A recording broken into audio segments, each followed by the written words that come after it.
Welcome to Stuff You Missed in History Class, a production of iHeartRadio.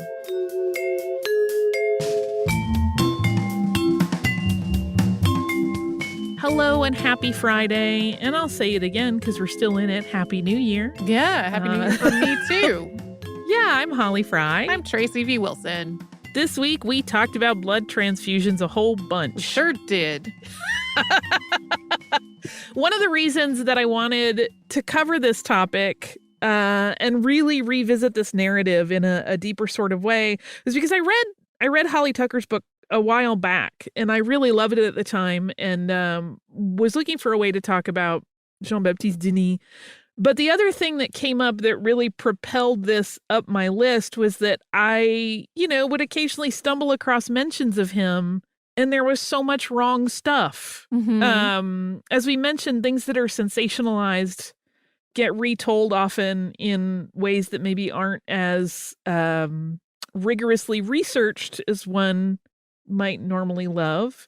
And so there were aspects of his case that would come up that were just completely wrong. Like, a lot of articles say that he was the King Louis XIV's doctor, which was not the case. Like, the people that were working for King Louis XIV thought he was a heretic, like that he was this upstart. So all of that becomes an impulse that helps drive my impulse to cover those subjects, because I know no one is intending to do anything wrong with that, but it's like those kinds of little details that get shifted in the retellings of things can often change the meanings of things. Mm-hmm. And that tends to then erase all of the things, all of the ideologies that were in play and in debate at the time between that older guard of physicians and scientists in Paris and people like Denis, who were right or wrong in their methodology trying to propel science forward.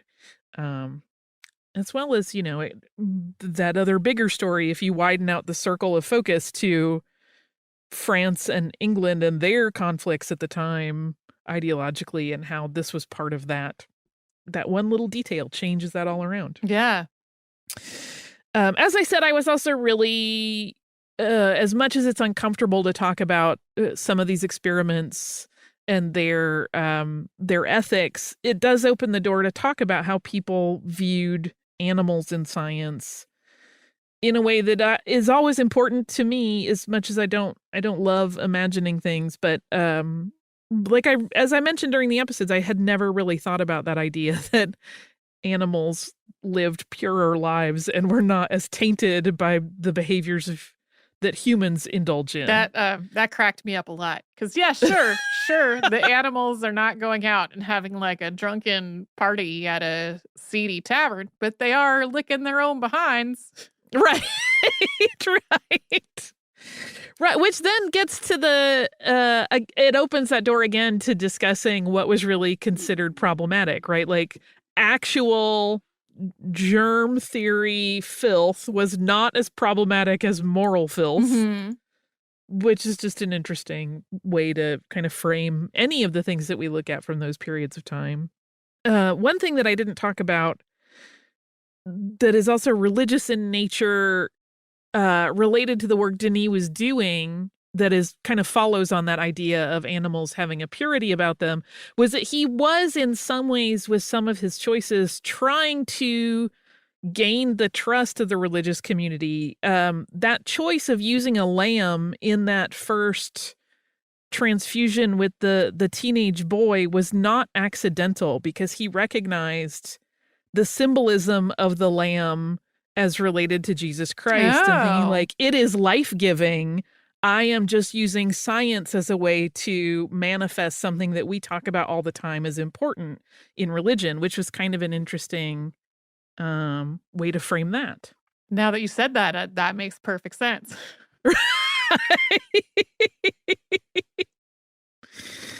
Oh, so much blood talk, which I am lucky enough to not be particularly squeamish mm-hmm. about medical stuff. I don't think I could ever do it. I could never be a doctor.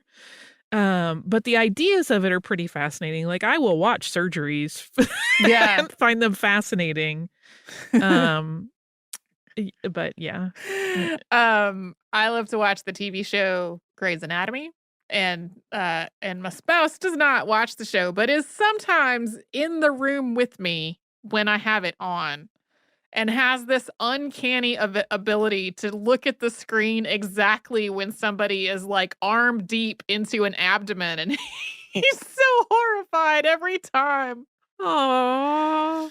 Yeah, I also could not be a doctor because I cannot deal with the vomit. Right.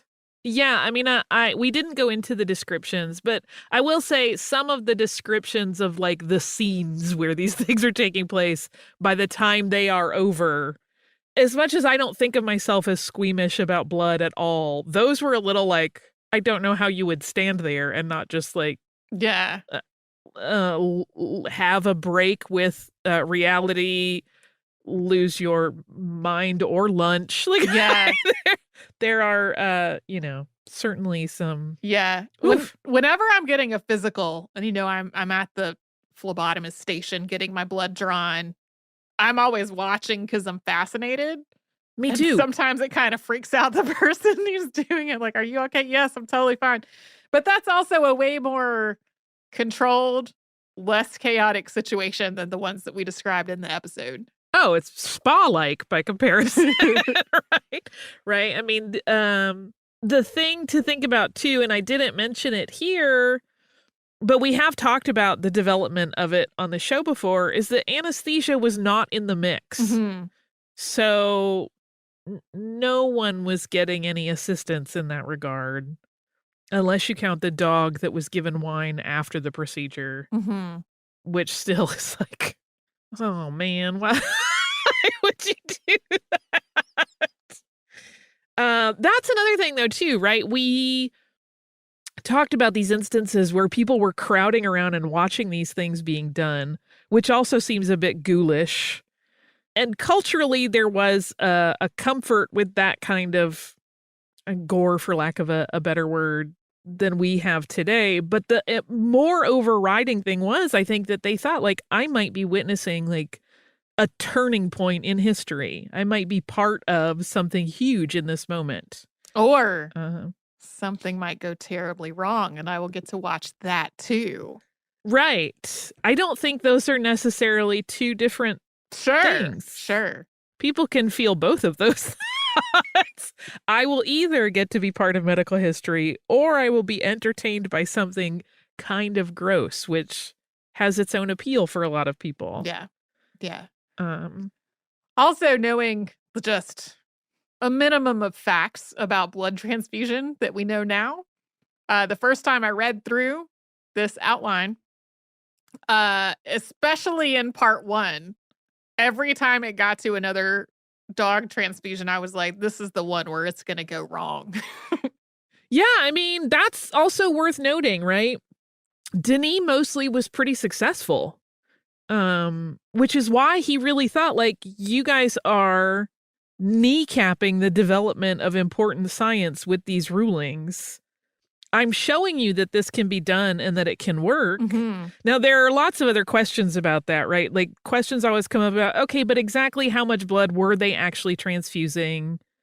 It may have often been less than they thought, right? We didn't have anticoagulants at the time, so things would get very slow almost instantly. So those numbers of ounces that are transferred are kind of guesswork.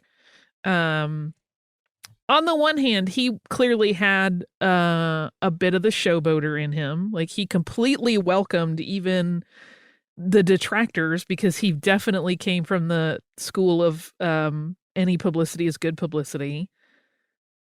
But he also did seem pretty driven to actually, like, make progress. Sure. Which is, those are also sometimes hard to hold those two ideas in one's mind about a person, because we tend to want to make them good guys or bad guys, which we learn every week is not realistic, because that's not how humans work. Anyway, here at the beginning of 2021, I hope no one needs a transfusion, but if you do, I'm glad we have figured it out. Oh, on that happy note, we hope you have a marvelous weekend. If you would like to subscribe to the podcast, you can do that on the iHeartRadio app, at Apple Podcasts, or wherever it is you listen.